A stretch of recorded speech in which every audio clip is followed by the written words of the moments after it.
And if they fall in love with your whats, they will hire you to do the hows. Okay, so we've now sold a 1 day and you've got a customer coming to you for a 1 day. So how do we make sure, A, that 1 day is valuable, and B, how do we pivot from the 1 day into selling the full-blown meal deal?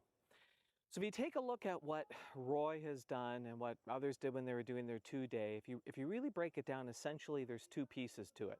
The first piece is, what do they need to do? And the second piece is, how are they going to do it? What do we need to do? Well, you need to use mass media for these sets of reasons. You need to tell your origin story for these sets of reasons. You need to do ABC. You need to make sure you have proper frequency.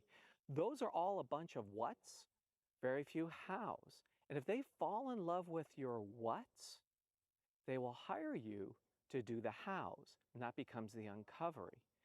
And in addition, you can also present to people, this may change when I get to know you a little bit more in the next stage. This is just what I feel at this point. So that's what you're going to deliver. That's not how you're going to, but that doesn't help you with the execution. So what I'm going to recommend is go watch a number of videos that Roy has done on strategy and how he does his 1 days and things along that lines. But basically it starts like this. And I don't send a questionnaire ahead of time and get people to do a bunch of work ahead of time. I know people like Tim Miles and Chuck McKay have got these great upfront processes with lots of questions and lots of exploration before meeting. There's no right or wrong on that. That's kind of personal style and things along that lines. But basically, here's what you're going to do in the day.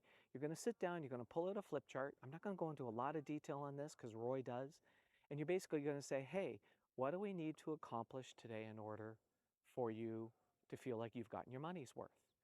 You go through it and you keep, okay, what else? What else? What else? And then Roy will explain how you put together the order and all those other things. But basically, you've now got a checklist that if you cover, they're saying, hey, I got my money's worth out of the day.